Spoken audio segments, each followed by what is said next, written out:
Well, hi there, racing fans, and welcome to another edition of Winning Ways, where Laf and I are going to put you through the paces. We've got quite a lot of interesting stuff, including the Met, and you're down for the Met. It was good fun. Yeah, great, lovely, wonderful race day. The fashions were exciting, great racing, some very, very good horses raced, and some not good horses raced, but I thoroughly enjoyed it, and a lot of people always makes for good racing. Absolutely, and the vibe there is fantastic. I was in the Sun International tent. I did the function for them. Not easy to tip on the day.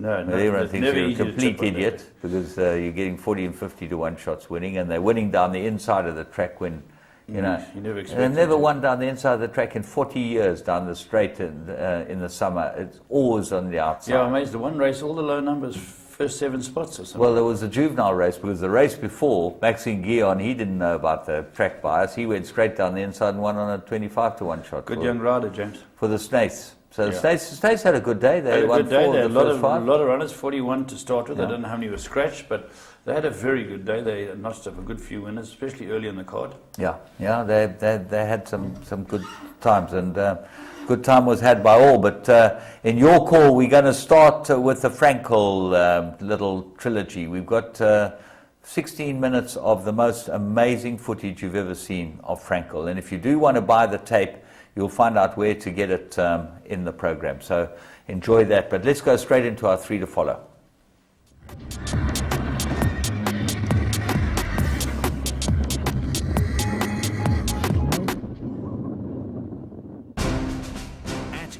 We know from our successful partnership with Mike de Kock that getting the best from your horse is largely related to training and nutrition.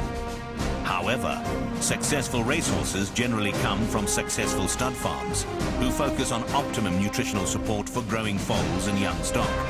And we are therefore excited to announce the launch of our new Epal Stud Muesli Feed. This feed has been developed by Dr. Rensha Mora, a leading veterinarian and horse nutritionist, and incorporates the latest global nutrition trends to produce a premium, top-quality, proven stud muesli recipe. This stud muesli feed is designed to be fully balanced and nutrient-dense and provide your mares, stallions, and growing foals with complete breeding nutrition for future success. Of course, we expect that this is what you have been waiting for. Epal Stud Muesli Feed. Available now. Right, well, let's go to the most powerful stable in South Africa, and we're going to go and have a look at Le Haf running at Greyville on Tuesday night, and this horse has now been gelded. We think that he is well worth following and might end up winning a decent race. Let's go and pick him up. Yeah, here we go. We got the famous Sheikh Mo colours, and it'll come back to take on a very good horse in King Neptune. They look to be the 2 protagonists here. And King Neptune had to survive a boardroom inquiry. Yeah. But I think they're both very good horses. And King Le Havre has been gelded, James, and is going to be a better horse. I watched a horse in this race, and I'd love to find your opinion. A horse called Kingsbridge. Watch where this horse runs all over the racecourse. I've never seen a horse run all over the racecourse like this in my life. Yeah, he's a useful horse, but he didn't know what he was doing. He's in the blue with the red sleeves at the back, but the horse we picked up is Le Havre in Sheikh Mo's colours. Yeah. But look at this horse. James, you see they've kept off the inside. We had all this rain, and the riders elected to get a pacemaker, and you guys, we won't go inside of him, and they basically stuck to it, which is a good sign. And the winner's in third, a very good horse, King Neptune. The horse we found, Le Havre's in yellow, tracking him. That's Anthony Delpeche. Yeah, what was interesting was earlier in the day, Sean Cormack had a winner, and he said that he really fancied this horse to win. So, you know, he gave the punters the heads up, which is good, and I think a lot of the big jockeys, Sean Cormack included, are very good about that, you know. Yeah, he's become an excellent rider. He speaks very, very well, Sean, and he's riding winners all over the country. He's a certainty for top 3 or 4 this year. Here we are, King Neptune's at the front, starts drifting over. Le Havre's come out slightly, you only notice in the head-on. But these, have a look in the background, the horse going nearly hitting the fence. Yeah. That's Kingsbridge. Yeah. Ran for a right from the outside, right back to the inside. Now he's hugged up against the fence. But these two, ding dong, neck and neck. Le Havre probably just needed the run, and I would think that he'll go in, and I think he'll win a decent. Yeah, he'll be a decent horse. Yeah. He really looks like he's got some ability. We're going to go on and go to Cape Town. Now have a look at this. This is a bit of a find for you. It was a Jet Lounge after party, merit rated 1,000. It's a mile at Kenilworth. We found one of the Bass runners, Grasp Your Destiny. It was won by the Bass team. Brown Penny won the race. But take a look at this one. My goodness gracious. Yeah, this horse really gets out of the race, and I thought unlucky to lose Grasp Your Destiny. We'll pinpoint the colours. It's in the green cap. I know the photography is not perfect, but it's second or third last at this stage, and we'll try and spot it for you. But it's next to the horse with the yellow cap, right at the back of the field. You've got yellow, and then you've got the green cap. It's got red colours with the green cap because it's the Divine's colours, and they had a couple of other runners in the race. But there it is. It's you can see it quite clearly now. Third last, one off the fence, fighting for his head, and Glenn Hat's trying to get it to settle first time in blinkers. But the way this horse ran, I would think next time with blinkers on, you can put your head down. Yeah, you can see it here. It's a long way adrift. If you look at the pacemaker, and I think my house is closer. But it's trying to just keep it covered up because it really is pulling, really giving them a hard time. And they turn into the stretch, about 700 to go now. Have a look how far back this horse is still pulling hard. And the most interesting part about this race is that they went really slowly. They cantered into the straight.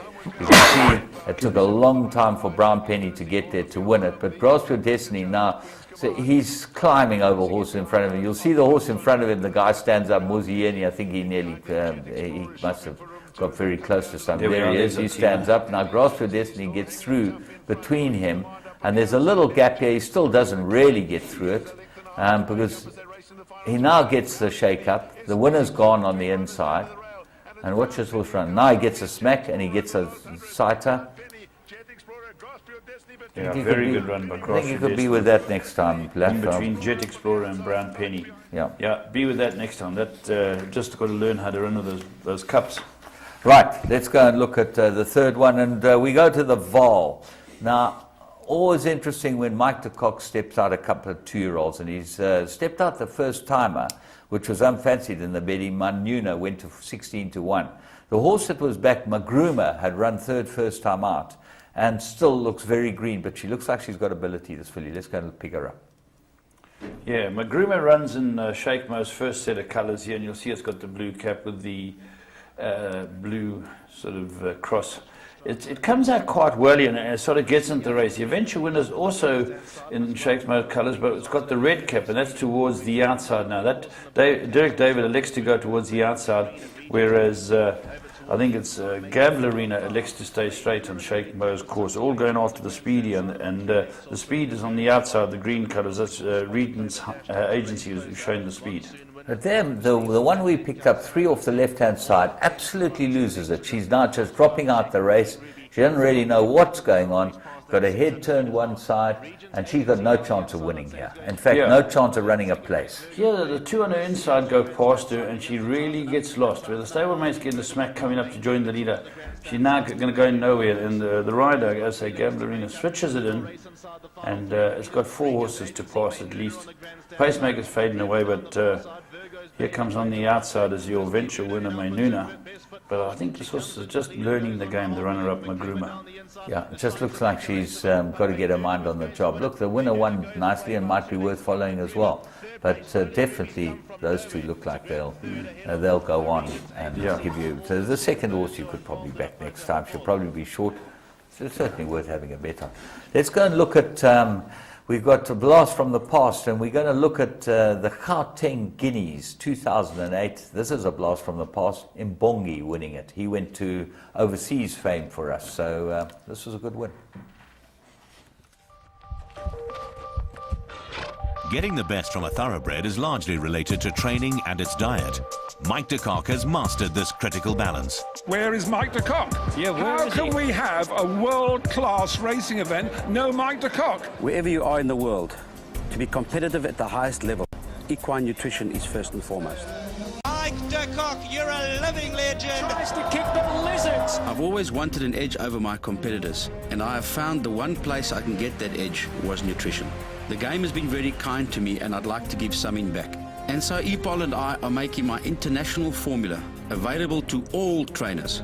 Mike de Kock has always partnered with EPOL, and together they have developed his own formula which is truly world-class. The feed is based on many years of research, but now we've pushed the formula further to something that today is a world-class product. I promise you, trainers will see the difference. Mike de Kock feed from EPOL. Available now.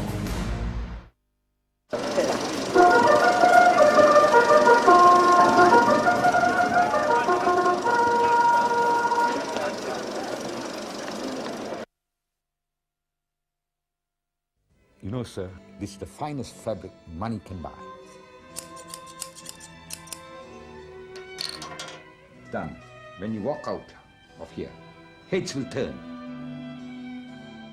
Care for a glass of champagne, sir?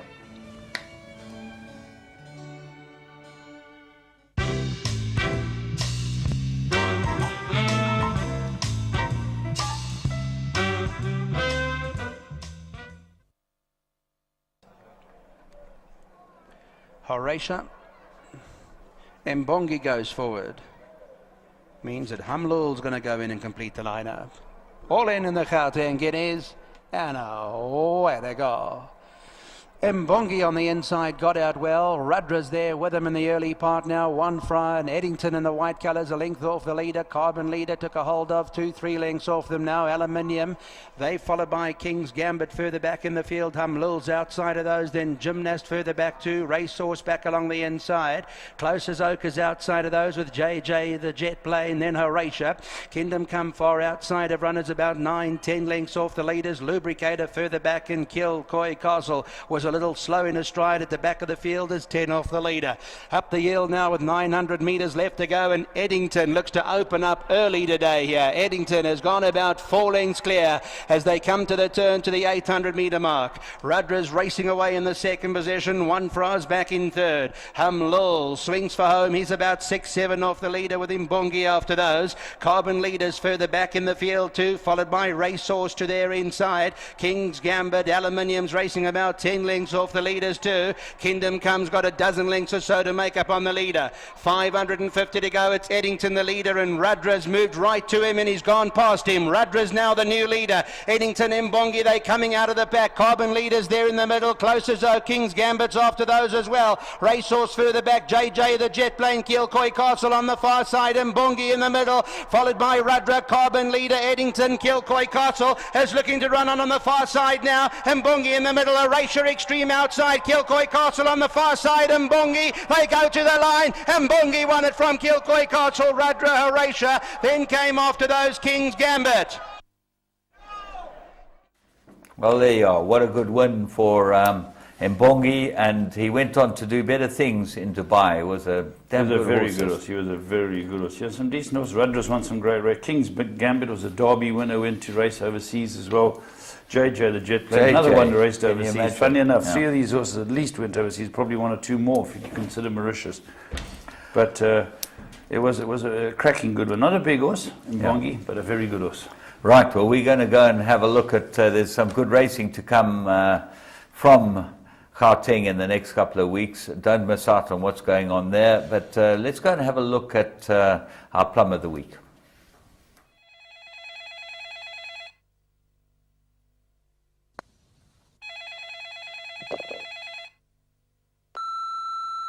Miss Johnson, it's me. Please call me back. I have clients at the office. I don't know what to do. Are you coming in at all today? Please ring me urgently.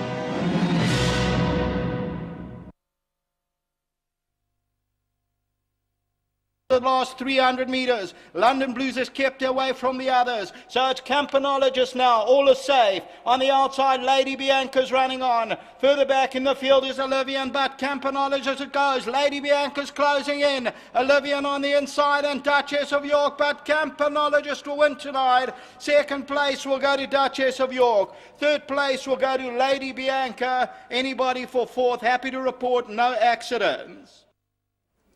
Well, there you go. It was a great evening for the Miller kids. Mike and his kids, Sterling and Kelly, were there to lead in this one, in their names.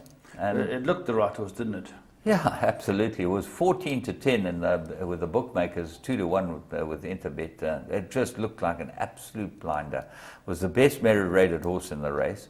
Olivian, I know, was fancy. There was a couple of others that had chances, but you had to be with this one. And if you were with Interbet, you're getting about 20% better for your odds, and that's where you had to be because you would have got all the cash. We're going to move on and see what we've got in current affairs. Current affairs, that's what we're going to talk about. We've got the whole JMB Met Day. We're going to be chatting to all of them. But before that, we're going to take a break and watch some racing.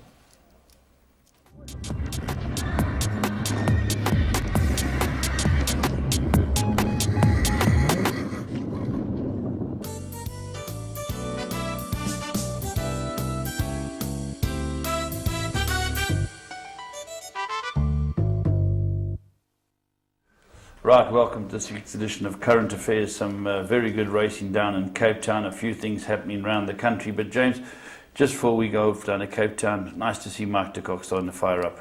Well, not starting to. Gee, he gave them a proper winding up. You know, he had 3 winners on Thursday night, last Thursday, including the Group 2 with the Apache, who wasn't strongly fancied. They think that there's a lot to come from him. You know, we chatted to Mike, and he said he's still on the up. He's got a lot to come. But he won a really good race.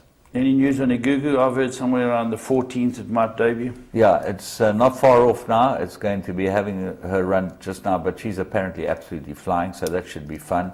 Mike won a race in Cape Town as well, but he wasn't here. He's in Dubai getting these horses ready.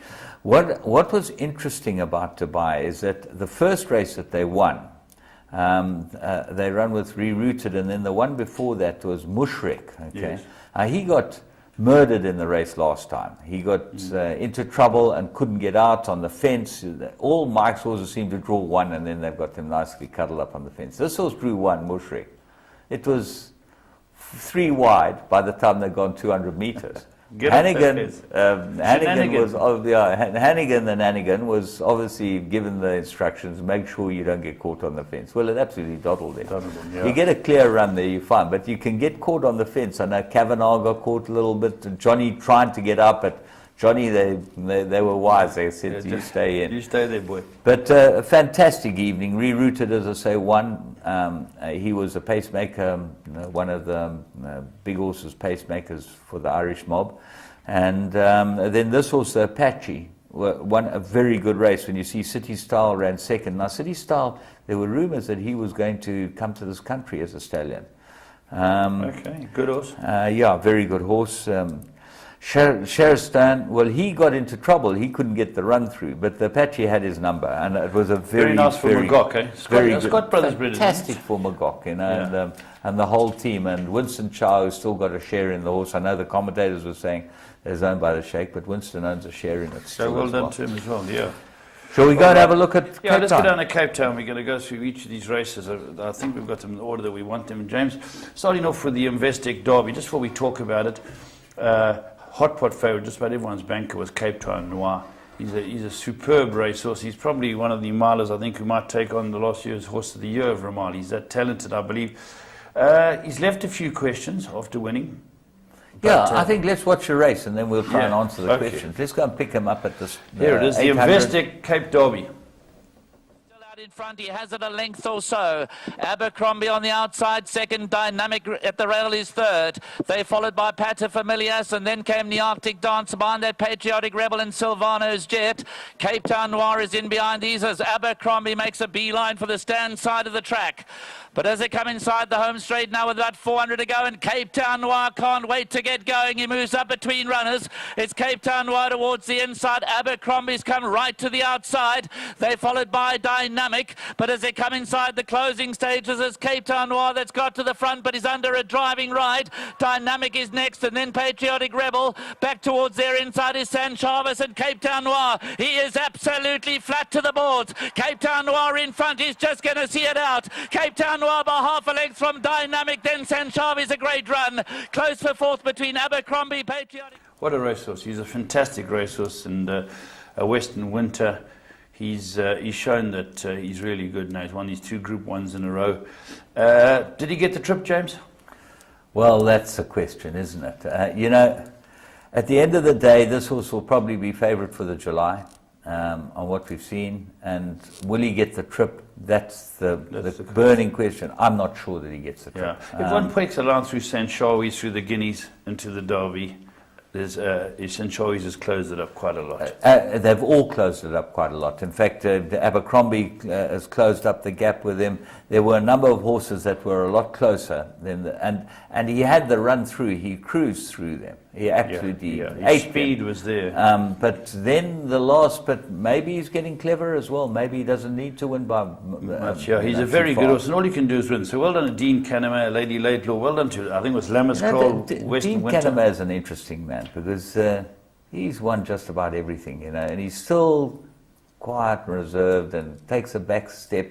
He's not like there's some of those yards that are a bit brash.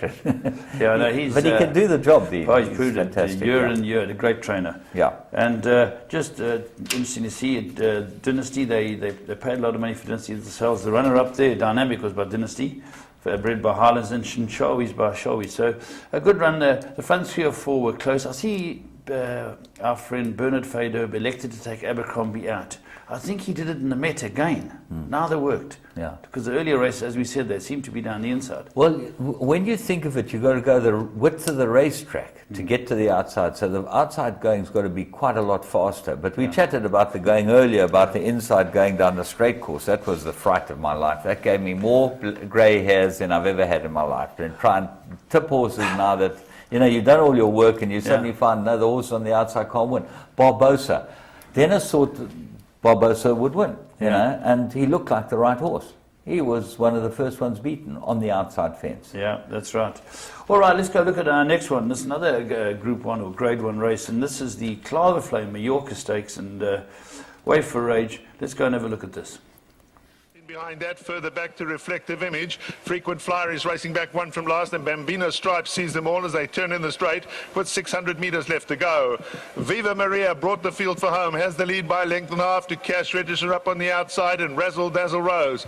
They followed then by Hurricane Katrina back towards the inside. Jet Aglow is making steady progress up to the outside. Hammy's Hooker is also starting to weave her way through horses from the back of the field. Viva Maria is still in front, but Jet Aglow now comes alongside. Razzle Dazzle Rose, Blue Ridge Mountain and Hammy's Hooker are both in pursuit. It's wide open now, up towards the inside. Razzle Dazzle Rose, Blue Ridge Mountain now puts her head in front. Hammy's Hooker and Frequent Flyer is charging home from the back, but Blue Ridge Mountain is at the front. Frequent Flyer is coming strongly. Blue Ridge Mountain does just enough from Frequent Flyer. Hammy's Hooker was back in third. They were followed by Jet Aglow. Razzle Dazzle Rose was in. There, this is the horse that I really liked all week. I knew it was drawn badly at 16. I knew it had the champion jockey, but she really is probably the leading light of her age group. You know, this daughter of Giant Causeway. She's won a good race. Great ride, James. Yeah, I think it was one of the best rides Anton Marcus will ride this season. He got this filly in, and what I liked about it was he waited. He didn't go early. Jet Aglow went early and looked like that had the race sewn up. But the last 200, the race changed completely. Frequent Flyer came from off them. She's obviously a group filly. Thunder Dance was disappointing again. You know, that Happy Archer, very disappointing, but we'd heard that she had problems in the build-up. The Viva Maria didn't kick on. Yeah, there were some Group 1 fillies in there that aren't quite at their best, but this is at their best. And well done, of course, to Gary Alexander, Joey Ramsden, and T.M. Muirster. Was a fantastic win. She's a top filly and won a very good race. Let's move on to the next one. And this was the staying race in the day. And this is I think it's called the J&B Met Stayers. It's J&B Jet Stayers. It's a jet, you know. J&B Jet Reserve, have you not tasted it? It's beautiful stuff. J&B Jet. Mollet Molly had a full go. Yeah, a full go at the J&B Jet. Don't worry about him. He was in fine vintage shape, like the vintage Jet. Let's go and look at we'll pick them up at about the 800. Yeah. At a relaxed gallop. In second, we got 2 Strikes, and behind that, a boy named Sue. Il San Pietro is starting to creep closer, just 2 lengths off that leader. 3/4 back on the inside, it's Punta Arenas, who's a half in front of Dubai Gina. Next, we find Putney Fly, who's scraping paint, and he's 8 lengths off them. Then comes Blake in the pink check body, Crown of Gold, and racing at the back end of the field, we got Paddy O'Reilly, who's going to whoop them in as they straighten up in the J&B Jet Stayers with 600 metres left to go. In front it is Grey Cossack trying to make each and every caller winning one. A boy named Sue is along the inside. Punta Arena sneaks along that inside rail. Putney Flyer, Il San Pietro and Dubai Gina. Look left, she's starting her run up the outside. Blake is also starting to flash her as they enter the final 250. Punta Arenas, Il San Pietro, Dubai Gina and Blake makes it a line of 4. It's Punta Arenas, Il San Pietro, Dubai Gina over the top. Il San Pietro with his head in front. Dubai Gina's trying to bridge the gap. It's Il San Pietro that wins it. Il San Pietro beats Dubai Gina. Crown of Gold and Blake. Putney Flyer, Punta Arena. Well, there we go. You never have a big race day without having Michael de Kock on the boards. And well done to Michael. Il San Pietro, the Brazilian horse, James, always been a resolute stayer. Oh, he's a gem. You'd like to own a horse like him. My goodness, he keep your bankroll going forever because he just keeps on doing it. The Aussie horse, Dubai Gina, tried great run from Dubai Gina. I think that she'd be, look, she had, at the weight, she had to have a big chance. But she might be a big runner in a race like the Gold Cup later on this year. Yeah, and then the Crown of Gold, the Silvano, ran on well, James? Ran a very nice race indeed, 20-1. Certainly worth keeping an eye on as well. But the big one was the Met Laugh. And, all the excitement, all the stories. Let's go and have a look at the Met. I think we've got the whole race for you. Interesting to watch it again. The only filly in the race, Beach Beauty, moves forward.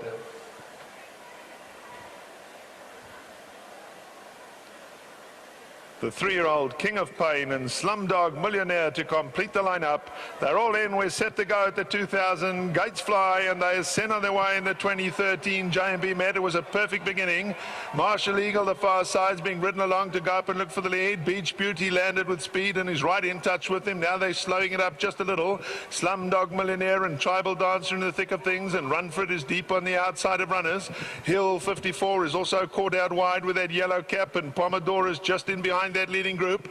Jackson is settling about 4 to 5 lengths off them. He's back at the fence, and Black Wing is 3 parts of a length further back.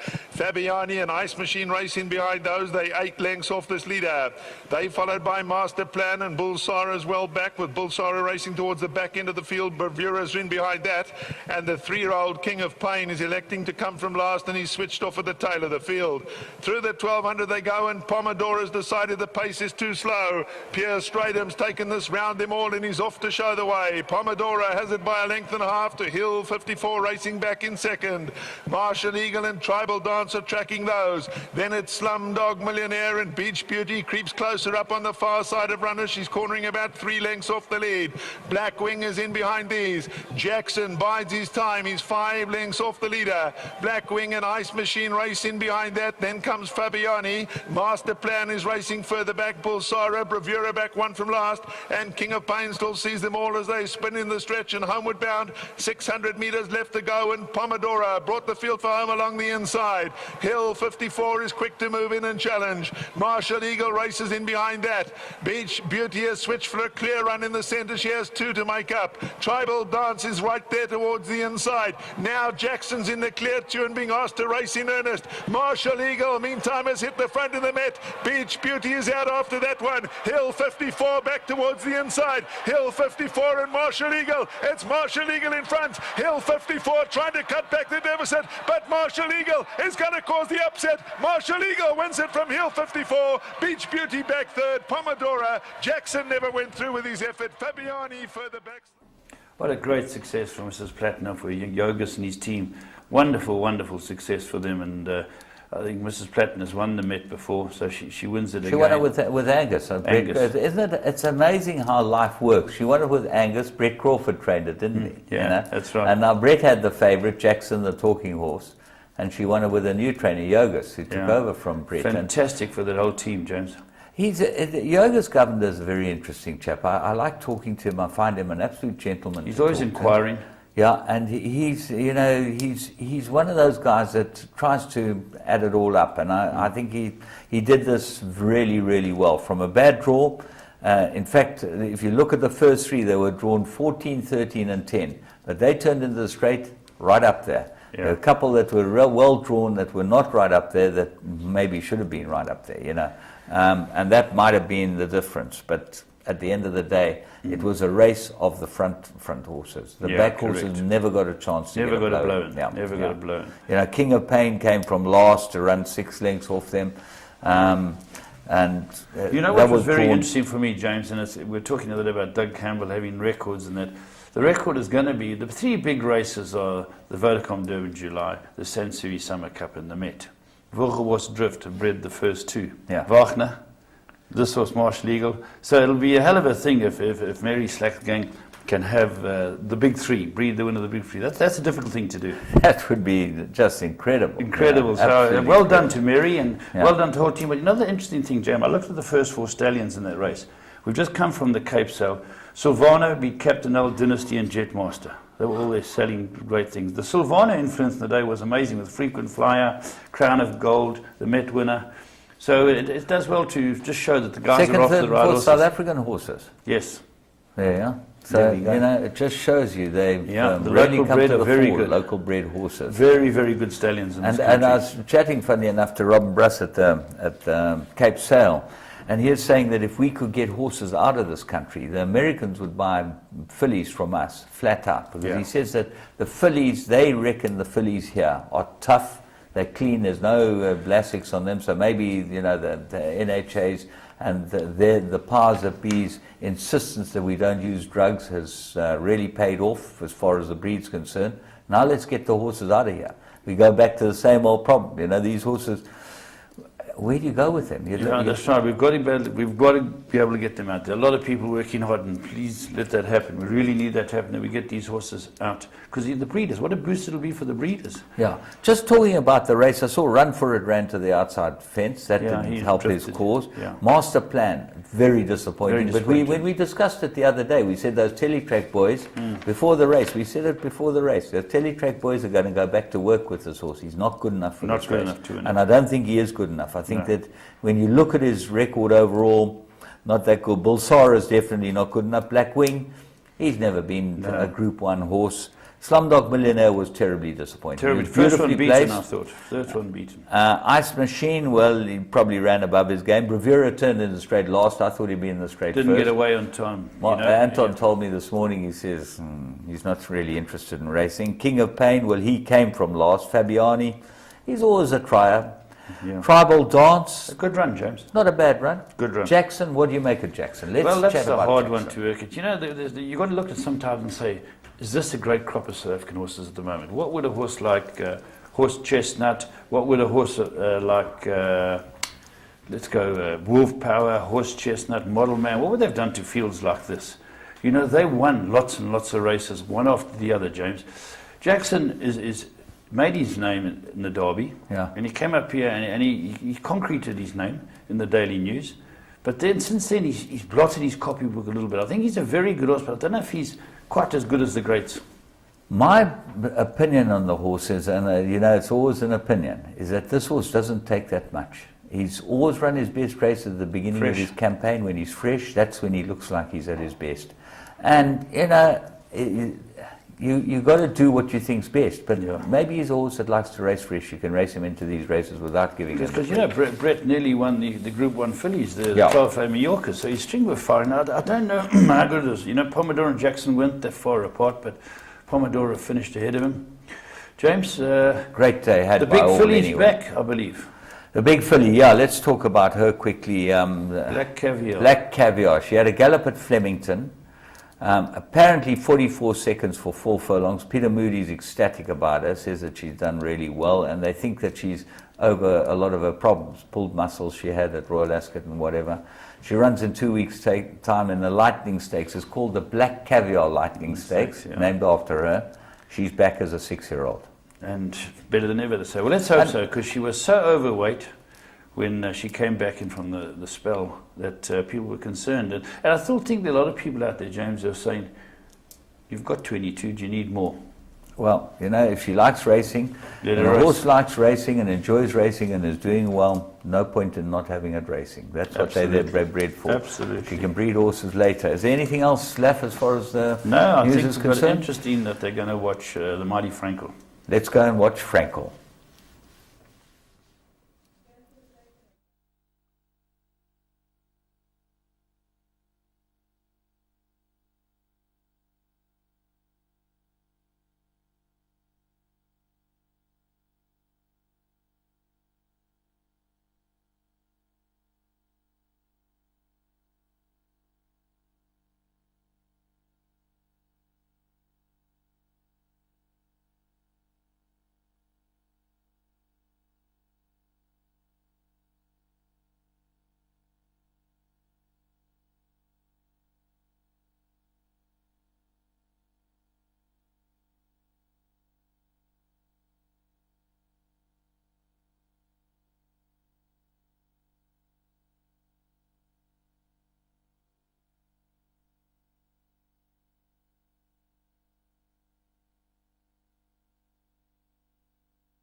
Dancing Roses giving them a bath.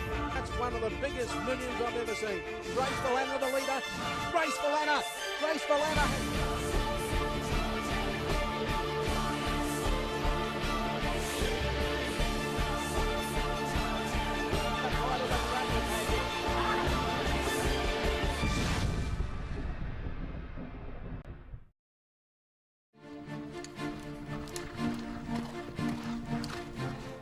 Every new dawn heralds a new opportunity.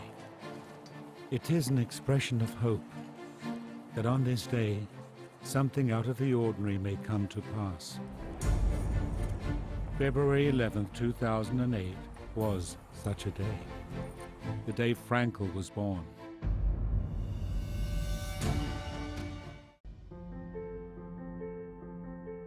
The foal was a phenomenon in the making. He would become the model thoroughbred, the one against which every subsequent foal is measured. For his owner, Prince Khalid Abdullah, whose love of the sport embraces 35 years of British patronage, Frankel is, quite simply, the horse of a lifetime. Frankel's story has many diverse strands. Here at the Banstead Manor Stud, on the fringe of Newmarket, General Manager Philip Mitchell and his team are rearing the stars of tomorrow. Their sole aim each and every year is to uncover a rough diamond. Frankel was one of those, as big a stone as Juddmonte has ever unearthed. Yet for all his glittering promise, he would require cutting and polishing. For that, he would be turned over to Sir Henry Cecil. A diamond's worth is beholden to the quality of the cut. One false strike and the stone will implode. So it was with Frankel. At his core was an impulsive, competitive streak with the capacity to self-destruct. It would need all of Cecil's expertise to refine a jewel that would bathe Britain's racecourses in brilliant, refracted light. Frankel's competitive streak would surface when he started racing in earnest.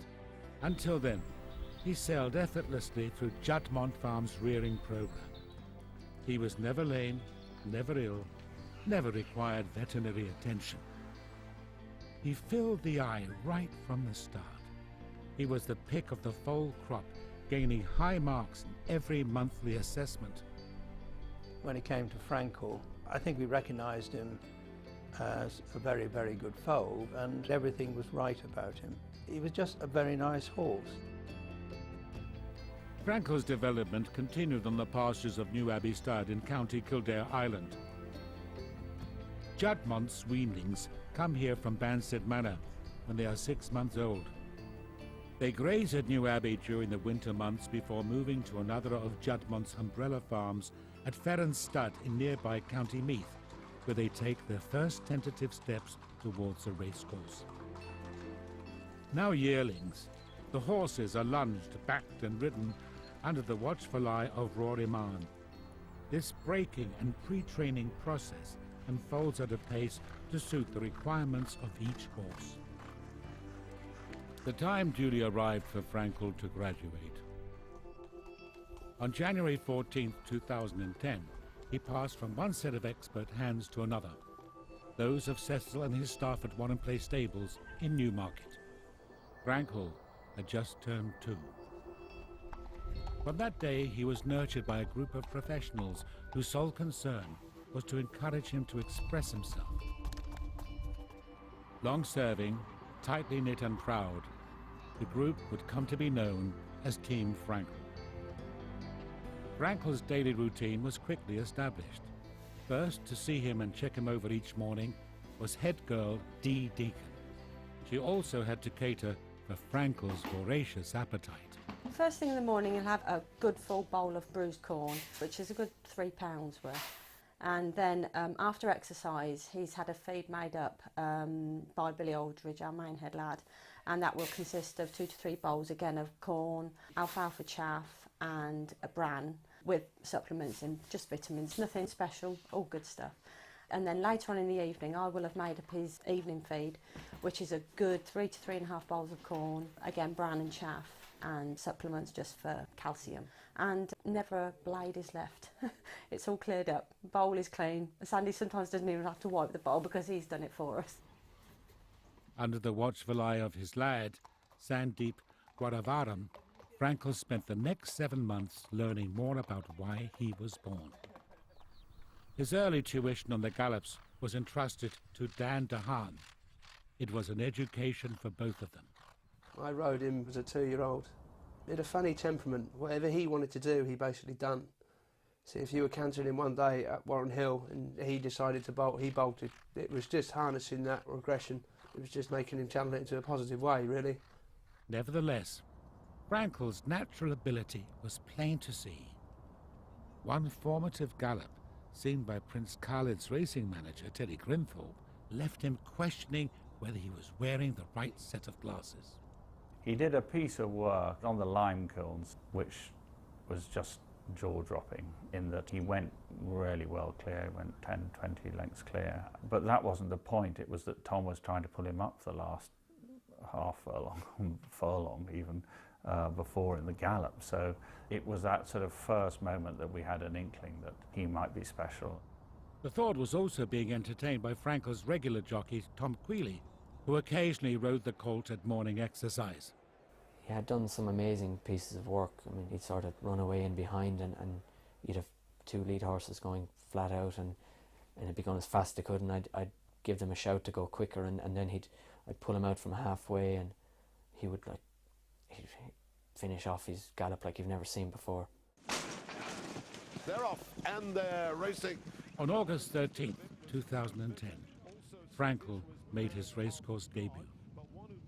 Word of his prowess on the gallops preceded him to Newmarket's July course, where he started favourite for a maiden race of over a mile. Great intrigue surrounds these Newmarket maidens. They are often launch pads for talented horses. On this occasion, time's passage would render that description inadequate. And here comes the favourite Frankel, looming up alongside Nathaniel, and Frankel moves well. Frankel won with understated ease from Nathaniel, the pair pulling 5 lengths clear of Genius. 2 market leaders settle down to battle it out. It's Frankel on the far side. Now what has he got left? There's not a lot left, or is there? Frankel is coming away, or is he? Frankel's coming away to win it now. Wins nicely in the end. Nathaniel would advance to the highest grade in winning the Eclipse and King George VI and Queen Elizabeth Stakes, and Genius Beast went on to win the Derby Trial at Sandown. The die was cast. All his life, that's been the most extraordinary thing about Frankel, that his form and the form of the horses he's beaten subsequently has been franked nearly at every stage. That's why he gets these A, the plaudits, and B, the rating. So just 3 of them for the Frank Whittle Partnership Condition Stakes. Suitably emboldened by his first taste of action, Frankel went to Doncaster 1 month later for a 3-runner race over 7 furlongs. It's a case of name the distance here. Frankel stretching right away. He's going to remain 2 from 2, and he might just have a touch of star quality about him. Frankel wins in the hands of Tom Queally. The manner of his victory turned heads. And what's more, the winning time was fast. It'd be great if this lad could be something special, because it would mean so much to Juddmonte and Prince Khalid Abdullah if he turned out to be very, very good indeed. What a performance. A 13-length winner at the Doncaster St Ledger meeting. Tom Queally on board for Henry Cecil. Ladies and gentlemen, the winner, number 2, Frankel.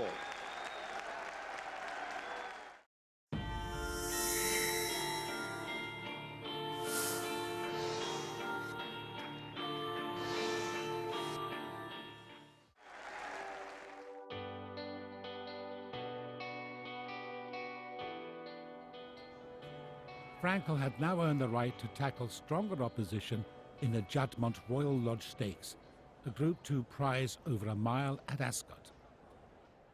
In the Royal Lodge, he stamped his authority on a very decent field, and it was the first glimmer of the high-class horse that we got to know ever so well as time went on. There's Tom Queally, big responsibility on Frankel, set to go, racing in the Royal Lodge. The mid-race move that swept him clear and into the distance would become Frankel's signature. No horse could counter it. Now and he makes his move, and that's a lightning move too. A real surprise here. That sort of move, and he basically got everything off the bridle, and it was the first bit of brilliance we really saw. He was just in control of the race at every stage, and especially towards the second half of the race. He was calling the shots, and nothing could get near him. But he's left them for dead here as they come inside the two. He's gone 3-4 lengths in front of Frankel. In second place is Klammer, followed further back then by, on the inside, Eskimo and Treasure Beach. But this is a matter of name the distance inside the furlong, and Frankel is striding away. By golly, he looks a champion. It's Frankel by 10 lengths and going further ahead. Frankel goes on to win the Royal Lodge in style of an absolute champion. It was not so much a horse race as a ceremonial procession. The legend of Frankel was born. Oh my word, we have seen a champion there. That was stunning. The fabulous, fantastic, frighteningly fast Frankel. Tom Queally patting him strides before the line, saying, "Good boy, you are as good as we thought you were. You've done it in a Group 2 race here at Ascot." And he's pulverised the field. This horse had put up one of the best performances on figures that a 2-year-old has ever done. He was very impressive. I mean, they didn't get very fast, which wouldn't really suit him. Yeah? He has got a lot of class. He's been sort of ticking all the right boxes. It's just a question what happens on the day. I think he's got a lot of talent. I think, the way he works, I don't think I've had a better 2-year-old since Wallow. Cecil was just as emphatic in confiding to his travelling head lad, Michael McGowan. It was McGowan's job to travel with Frankel to the races. When he won the Royal Lodge, the boss came up to me afterwards and he said, "I've never ever had a 2-year-old like this." And obviously for him to say that, I've trained so many top-class horses, that says it all then, really. However, victory came with an unwelcome footnote. Frankel fought for his head in the early stages. He wanted to run faster, in the process rebuffing Queally's calls for restraint. Frankel's competitive streak had surfaced from the depths of his mind. He was becoming a proud and fiercely independent racehorse, keen to seize the initiative, yet in too impetuous a manner.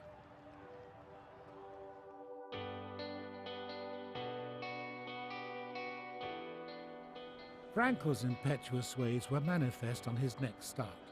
Victory in the Dewhurst Stakes will nail down the Juvenile Championship, yet adversity befell him soon after leaving the stalls. It got a little bit crowded leaving the stalls with... He got a bump and he was set alight, and quite a few things didn't go to plan in that race, but this is the sort of brilliance you're dealing with. He was able to overcome all those little problems and go on to win comfortably and impressively. Frankel hasn't settled. Sarmid next to the fence and Dream Ahead still waited with. From halfway I was reasonably confident. Obviously he didn't settle for the first furlong or two, but from halfway then he got into his rhythm and very, very classy at the end. As they pass the 2-furlong marker, Roderick O'Connor, Waiter's Dream, Frankel has picked up impressively in the centre of the track. Glorna Morris chasing hard, then Dream Ahead with work to do, so too Sarmid as they race now towards the final furlong. Frankel on the far side, Roderick O'Connor under the rail, then Glorna Mara. Frankel's in front all right from Roderick O'Connor and he's pulling clear. Frankel looks very impressive. He's 3 or 4 lengths clear. A fantastic colt. Frankel wins the Dewhurst. He's a beautifully bred horse and brilliantly handled so far, and well done to Henry Cecil, because he certainly justified the superlatives that have been heaped on him so far. Frankel's early tribulations mattered little within the context of a race in which he outclassed a subsequent classic winner in Roderick O'Connor. But Cecil was thinking longer term. Frankel was now a hot favourite for the 2,000 guineas and beyond that, the Derby. Yet while expectations soared, Cecil knew he must counter Frankel's exuberance over the imminent winter recess. Sooner or later, headstrong racehorses will run themselves into the ground. To achieve longevity, itself one of the barometers of equine greatness, Frankel would have to learn to heed his rider's instructions. Shane Featherstone Hall had recently arrived at Warren Place. He'd ridden the 2005 Derby winner Motivator in all of his daily exercise. And with Dan DeHaan's weight on the rise, Cecil chose to unite Featherstone Hall with Frankel in January 2011. Progress was steady, while the pair developed a mutual understanding. It's taken a long time and an awful lot of patience, and every day is to make a little bit of progress with him. You know, he's such a strong, powerful animal. It's trying to teach him to settle down into routine. Cecil even designated Frankel his own lead horse in Bullet Train. Henry had a fantastic understanding of what was required and where he wanted to be with the horse at every particular stage of his career. And that he translates to Shane and to Tom, that Frankel just has to learn to settle. And in doing that, I think what happened was that on the gallops, he would be led by Bullet Train and asked to settle in behind Bullet Train. If he settled, then Shane was allowed to bring him out and he was allowed to do a bit more. If he didn't settle, he had to stay back in there. And that was constantly repeated every time he came out into his work and into his racing. That was the mantra.